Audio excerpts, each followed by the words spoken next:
Hello, hello. Today we're going to do a little unboxing and a review of my new purple, cool, ergonomic desk setup and why I actually decided to get one. So for those of you who do not know, I'm a martial artist in my free time. I do taekwondo semi-professionally and I also teach myself bow staff and a little bit of kama, but weapons isn't part of our typical curriculum. That's just something that a lot of clubs like to do as a bonus thing, so we don't really tend to do weapons training in class at all. I have a friend who is not a martial artist and wanted a little bit of advice on how to use their realistic battle-ready lightsaber, which to be fair held up quite well, but it was less the lightsaber that was the issue and more a lot of newbies in martial arts don't really know how to control their power too well, and they don't have a lot of control over the item they're wielding because it doesn't feel like an extension of their body yet. This friend that I was training with was actually being quite sensible. Like, I have had some friends who do not even a little bit try and be safe while they're training. They're just like, oh my god, I'm such a badass ninja. But this friend was trying.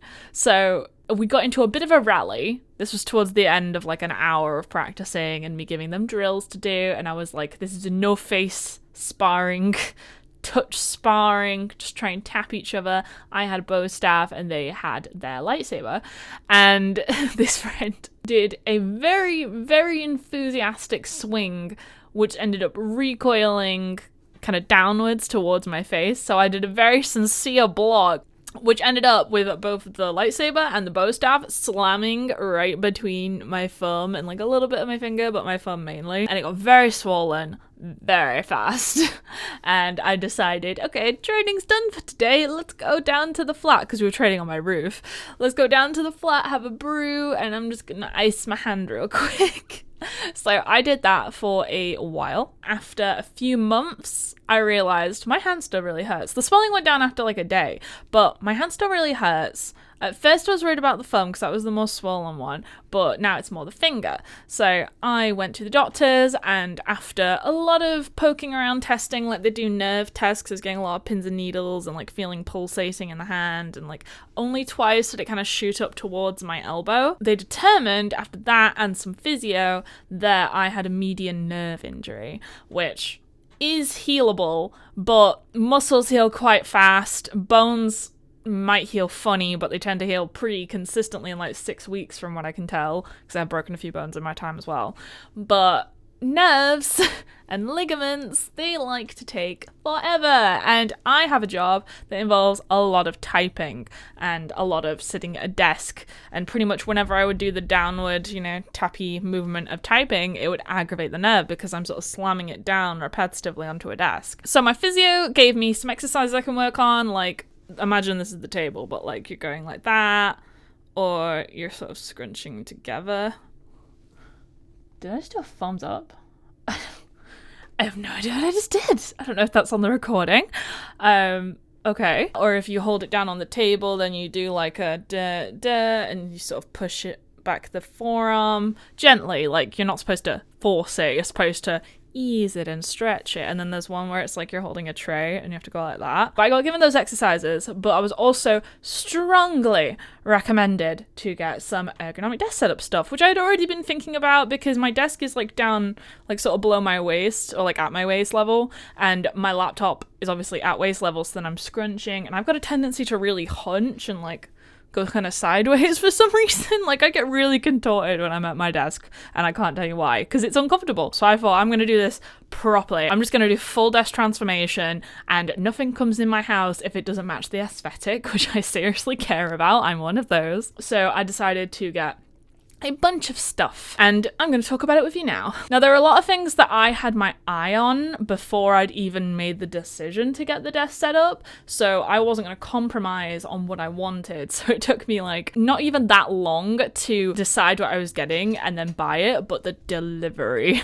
took a while. So the first thing I got was like a combo deal, which is between the desk mat and a wrist rest that matches from Geekshare. Luckily, they have different international international branches, so I could get one from the EU apparently. I don't know where they're based. I feel like they must have a warehouse in the UK because I got it from Amazon and I managed to get it in like 2 or 3 days, or maybe they just stored it in the Amazon warehouse. Hard to know. I'm pretty sure they could rely on having sales because these guys are all over the influencer marketing sort of UGC angle basically. It's a pretty popular mat, I admit. It's like the Dark Angel, I think they call it Dark Wings desk mat. The really popular one is the pink version. That's the one I see all over Instagram Reels, for example. But I am all about the purple because it's my brand, it's my favorite color, I love it very much, and a lot of stuff is really hard to find in purple. If you want to get technology or tech accessories, unless you're going really small business, which a couple of these are, then you sort of get black, white, maybe beigey brown if you're lucky, and then pink, because pink is the kawaii version. But I'm an emo fucker, so it was a little awkward once I rolled it out and put it on my desk because I realized that my desk is only a slight bit narrower than the desk mat itself. I resolved this by, I had to actually fold it under my mic stand mount because I have a boom arm that's mounted to my desk with a little claw thing. I secured it by putting the mat underneath the mic, and if I ever have to really fully pull it up to clean the mat as opposed to just like vacuuming it, then I am gonna have to dismount my mic to do that. But I accept it. Keeps it in place instead of falling off the edge, and then just a tiny bit, like maybe 2 centimeters of overhang on the other side, whereas the bit that I've trapped under it has a bit more overhang. I have a desk extender on my left hand side which is designed to hold up my audio interface box, which does all the stuff that sends this to the computer. I have the space for it, but if I just had this desk and this mat alone and nothing to hold it down, I would be a little concerned about it falling off. I got this desk from Habitat, and it's not one of the big double width IKEA jobs that you see. It's a pop-up desk, so if you had a normal average size dual monitor setup, whatever, then you're almost certainly going to be able to fit it without any concern. It's really soft. I didn't even realize how much my elbow hurt from leaning on an unpadded desk until I was leaning on a padded desk, because I still do like that rubbish, which is probably why I break out on my chin all the time. But this is actually really good, I think. The wrist rest, I never had a wrist rest before. I understood the benefits of it, but because I had a laptop where I'm constantly doing trackpad and, you know, the keyboard that's on the thing, it was a bit of an adjustment period just to be able to comprehend that I'm not taping like that close and that flatly. And I ended up, because this is the injured wrist, like instead of having a jarring angle, because you sort of like that the whole time coming from an upwards trajectory, then even just doing that, it kind of hurts a little bit because it's still healing. It's gonna take months. Once you get a wrist rest, it's very seriously so much better. Even if I actually sort of forget and still hover above the wrist rest a little bit, like you're not supposed to, but I just do from muscle memory, even just the less harsh angle, it's more flat, like closer to 180. It feels incredible, and the fact that it lines up with the desk mat makes me very happy. Also, I don't know how you're supposed to clean these things, because I'm gonna have to find out eventually, because I see those like dudes who have the, you know, the boob wrist rest things for their mouse, then those are always disgusting and I don't want it to get that level. That was the sort of person my ex-boyfriend was. I don't have a wrist rest for the mouse, which a lot of people choose to get a separate one. Considering I also got an ergonomic mouse, I don't think that's a concern. I feel like if they made a matching one for the mouse, I could very happily get that and it'd be the same. Don't know what it's made of. Feels like kind of foamy. I would describe it as a thicker foam than my sparring gear, to be honest. Although maybe my sparring gear is just a bit old at this point. It's a thicker foam, it's sturdy, it doesn't even seem to bounce back. It comes back so fast you don't have time to see the bounce back. It just looks like it's solid. I feel like it might have a heavier core inside because it's really heavy and stable, but I'm not sure what the core is made of. And then it's like a smooth, almost neoprene overlay, and it feels really good. Moving on to the laptop raiser, I'm a little bit annoyed about this one because I did the same thing as I did with my little storage cart outside. There's not a lot in purple anyway, but I wanted one as dark a purple as possible so it was actually really visible, because a few of the pictures I was seeing, I was worried they were coming out as silver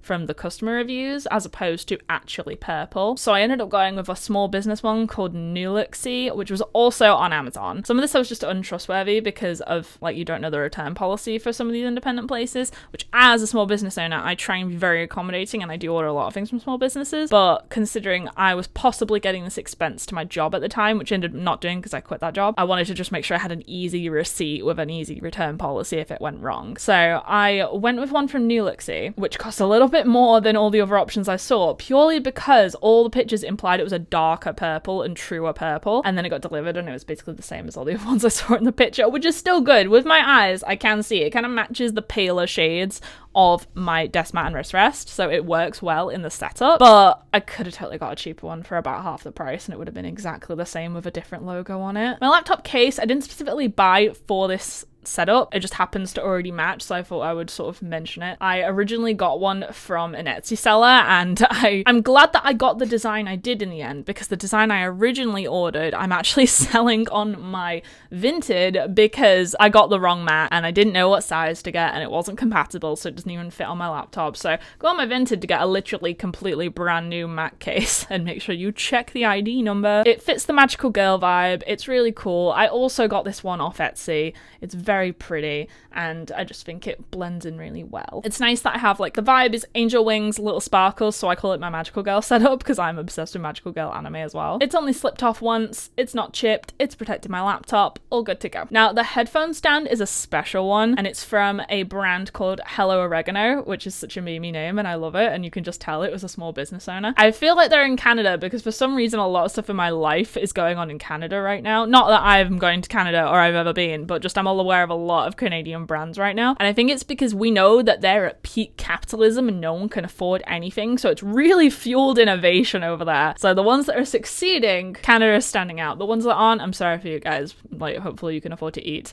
but otherwise go Canada. I think they actually recently signed with, it might have been Hollister or Urban something or other, Urban Outfitters. I think it might be Urban Outfitters. They literally just, in between me recording the setup and the recording now, they have signed and revealed like a major brand. I think it's Urban Outfitters. Wait. Yeah. Confirmed Urban Outfitters collab. So they're doing great. And the great thing about their headphone stands is they have a bunch of different designs. They apparently did like a product design course and then got a 3D printer and just had at it immediately. But they incorporate the feedback from their comment section and their polls into the actual design of the products while they're prototyping, which I love. I was apparently the one who wanted the least popular version of mine because I wanted the purple stand and I wanted it with the halo and with the sparkles, and apparently most people want the version that actually matches my wrist rest and my mat a bit more, which has a heart in the middle, but I'd already bought the wrist rest and the mat, so I thought we're going a bit overload on the heart aesthetics. I'm not really into that sort of thing especially, and I wanted to be able to see the swirly details of the wing, so I went with the winged one. Wasn't sure about the halo because it looked like it might be a bit unstable, and I have only knocked it off one time when I fully just slammed it up with my little serving tray wrist exercise. Otherwise, it does have little indents that help it stabilize, and it is so firm in the base. I feel like I would struggle to get it off if I tried at this point, so the security of it's really good. I decided to go with the halo because I thought it was a nice quirky element. Yellow is the complementary color to purple, and I only had the sparkles, so I thought if I just had it on the sparkles it would look a bit jarring, so at least it's some yellow in another place, and it really accents the colors nicely with the white as well, and it just added a bit more dimension to what was a very laying flat on the ground setup at that point, so I think it came out as a really good decision. My headphones to fit on it really nicely. The rear of the headphone stand, if you really wanted, I feel could fit a second set of headphones. They've never shown that in any of their marketing materials, so it's obviously not designed for that, and the actual muffs really nicely encompass the stand bit, so I feel like it's not designed to have multiple sets of headphones on it, but I feel like you could if you wanted. It's not very weighted at the bottom. It feels sturdy and 3D printed, like firm parts that won't bend. They're more likely to snap than bend, but I don't think they would ever snap. But if I'm trying to just pick the headphones off of it because they kind of hug the stand, I have to sort of hold down the base, which isn't really a complaint, just more of an observation for anyone who really cares about that and maybe you're the sort of person to try and run out of the house to grab your headphones and you may cause an avalanche is what I'm saying. It also has a little nice dish. You can put the headphone stand either in the way where it's rounded to the top or like a dish, and a lot of people use these to put their AirPods or maybe store cables. Because of my eyeline, I don't have anything in it because that really bugs me if I can just see clutter. If it's not designed to be an accessory, then I don't want anything that's not in a container. It is kind of a container, but I don't want it, so I don't have anything in there. But you could store stuff in there if you wanted. Maybe like a cable would blend in if it was a white cable, something like that, but those are the options. When you're putting on the sparkles, you do have to, I'm looking at it now as I do it, but you have to take off a little peely sticker and then stick it on, and oh my god, get it right the first time because it is stable. I had to remove 2 of them to sort of adjust the positioning after I put them on the first time. And I'm really glad I did that, but I was so worried that they weren't going to go back on after I removed the initial sticky, and they have, and they've stuck there. But the one that's near the halo, it's kind of at an angle that I just can't make it perfect, and now it's been on there for so long, I think I'll never be able to adjust it. So maybe if I could just get a free extra sparkle, I'd be so happy because I messed it up, but they have no reason to send me that. Why would they do that? It's not like a shirt where you get a spare button in case it pops off. All in all, love that. Please go to Hello Oregano and tell them I said hi.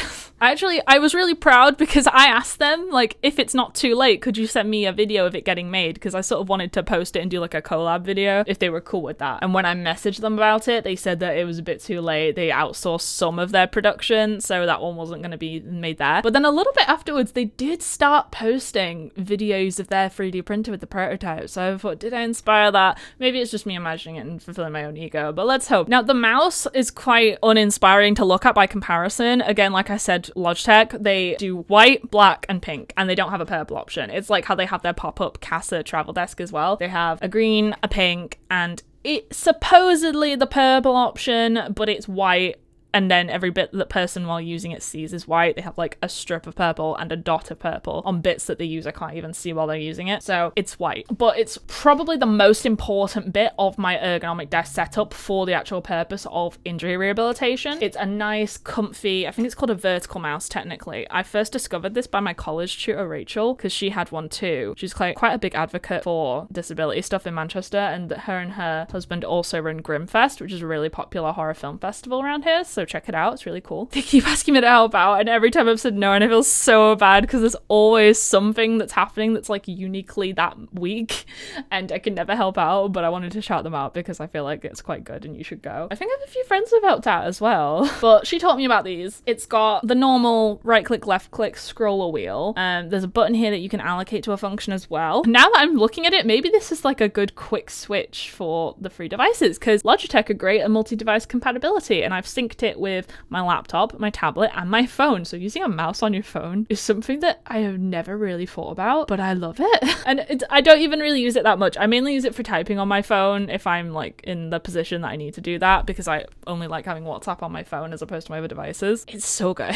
Logitech also have an app that you can go in and customize the functionality of it. So maybe I'll actually customize the functionality of this button here to be the quick switch between devices if I want to. I gotta be careful I don't actually click off my app right now because I'm recording in OBS. And then it's also got two buttons on the side. I have set them to be brightness modifiers, but if I'm on a browser as opposed to any other app, it doesn't actually modify the brightness, which is a possible glitch that I would like to raise to Logitech. Otherwise, it works amazingly. It's a very nice mouse. After so many years of exclusively using a trackpad, and I mean like in excess of 8 years just using a trackpad. It was weird to adjust to a mouse, but I love it now. I still sometimes drift when I want to do like pinching things, like because my laptop's raised up here, it's less of a strain to occasionally touch the trackpad, but I mainly am a mouse user now and it's great. And then the triumph of my whole desk setup saga is the keyboard. I love it. There's so much. I don't think I could be here for hours and not tell you everything I want to tell you about this keyboard, because this is the Pop Keys by Logitech. Again, they're really just good for general technical stuff. And I'm going to go into the features of it in a second, but just let me tell you the story of getting this keyboard, because you can get the Pop Keys in the UK. I think Logitech is a Switzerland-based company, but a lot of their products aren't actually available in Switzerland or the UK or a lot of EU countries. It's America where they have the biggest range, which I guess it's a bigger market. It makes sense. They have bigger storage over there. Maybe they produce them over there. I'm not sure. But they have a lot of stuff in America they don't have over here. In the UK, they have 3 different color palettes for the Logitech Pop Keys. They have a purple one that I think is called Dreamweaver or Dreammaker or Daydreamer, something dream. And then they have Heartbreaker, which is red, but the Daydreamer is like purple a bit and then green. And I hate green. So I don't like it. It's my least favorite color. I absolutely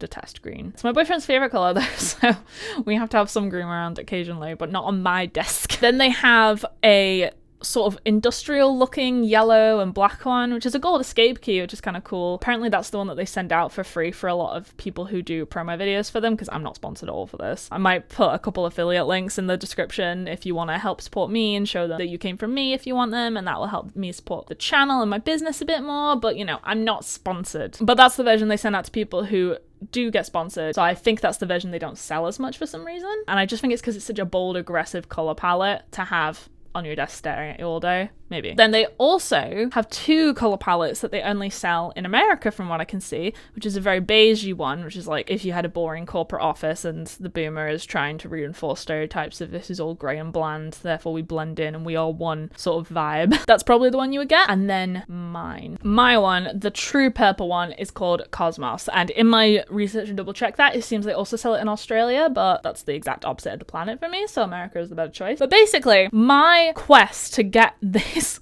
keyboard was insane. I wanted this one, I found this one, and then I found that it didn't have a UK version. I was gutted. I moved on. Went to get another one of their keyboards. They have like a lavender lemonade, I think they call it. Pale purple, less 3D, very flat, travel friendly keyboard, which is, it's not the Pebble, it's like the earlier version of the Pebble. And I sort of accepted, fine, I'll have to get that one because they sell this one in the UK. But they didn't have a UK QWERTY for it, or any English QWERTY. They had like the German QWERTY for it. So I was waiting on that one. And then everything else had arrived. I had waited multiple months at this point for my injury rehabilitation desk setup. And the most important part was missing, which was the separate keyboard, which is the thing the physio specifically named that I should get. And it hadn't arrived yet. And I thought, well, I'm going to have to order it from a different marketplace or find another one I don't really want so much, which I'm not going to put a lot of money into because it's one of the most expensive parts of the desk setup. So I decided that I was going to order from the American website, and consequences be damned. The consequences were I first had to use an incognito browser tab for it to allow me to put in card information on the American website. Then I had to put out a call on Facebook to my friends and everyone in my network and be like, can an American help me? I do have a few Americans on my feed. I know people who moved over there, especially recently, but those friends are a bit less organized. I had a guy who I know through YouTube when I was younger called DJ Gigabyte. I actually edited a video of him going around all the Hawaiian Pokemon card shops for a while. His wife reached out to me and was like, we can totally help out with that. So I paid with my card in an incognito browser tab. I got my mouse and my keyboard together to have that sent to their house, and it ended up being 2 separate deliveries. And then they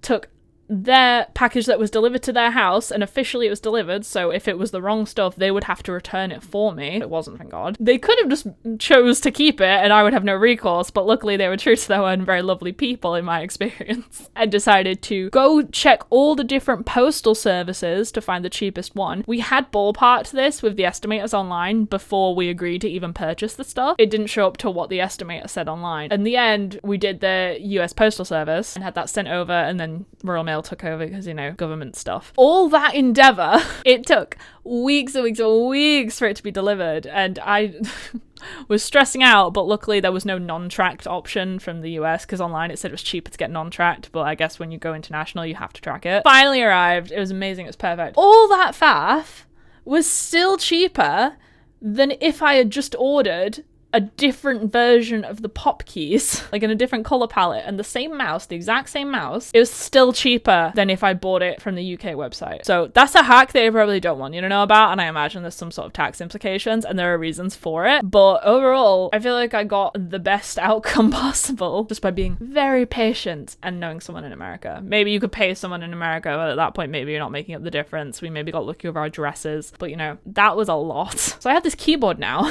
and there are so many features that I don't feel like I could really go into all of them. I just love it for a visual reason. It took me a long time to get out of the, oh my god, it's so pretty and it click clack phase.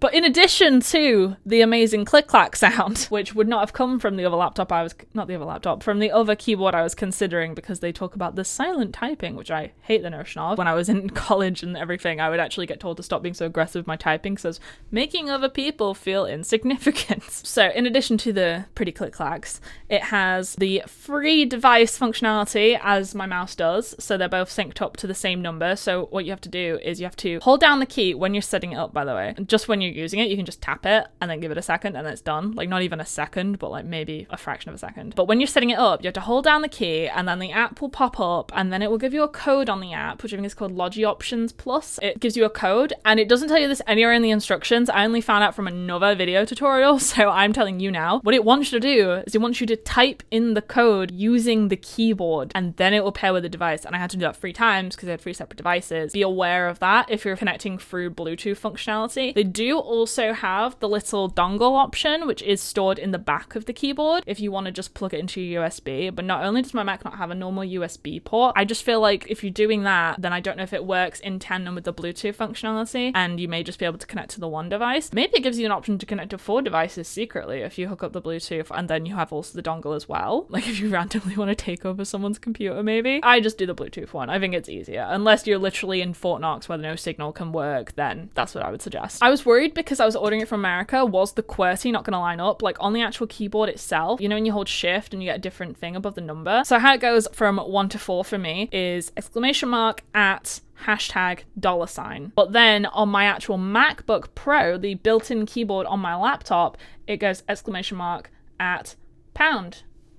So I was worried that it wasn't going to line up, but actually, without even having to do any key mapping, it immediately deferred to what I do on my MacBook. If I want to use the hashtag, because the pound is the default for shift, I just do a command button and then I can do free and then I got a hashtag. And it's great because the keyboard actually accounts for the markings of if you're using a Windows or a Mac. It has a little slash option, which you can see in the footage, and it's just great. Now, the main feature that I think they want everyone to gush about is the emoji keys, and I am gushing about the emoji keys. I'm not doing that because they want people to, and it's a very unique feature. I actually love it. So I key mapped it. So my heart eyes one is like a purple heart. I kept all the face buttons on it because I wanted it to look synonymous, but they have some swappable out keys. You don't need a key remover to do it either. It's apparently, I've not done it because I'm not a keyboard builder, but it's apparently easy enough that you can just pull them up without it damaging, and you don't need one of the little claw things, so that's great. But I wanted all the faces to look the same on the icons, but you can swap it out for like the fire emoji or the love heart one or the thumbs up. And I key mapped it for a purple heart because, you know, vibes. The crying one was the full flooded tears down the face is my preset, and then I've got like a blush. Instead of a normal smiley, I like to do the blush because I just think it does my personality a bit more, and I feel like a normal smiley is just something I swap out, and I feel like I've done the blush too much. And then the laughing face, I actually just got it to match. Originally I had like the super diagonal laughing crying one, but it felt like a bit too aggressive to use that often, so I just today swapped out to the normal cry face. The one just above the right key is a modal pop-up where if it's not one of your preset emojis, then you can still pick an emoji without having to defer to your mouse if you don't want to. It's still relatively quick. Now, the modal works perfectly on my Mac. It actually works amazing. On my tablet, on my iPad mini, I think it's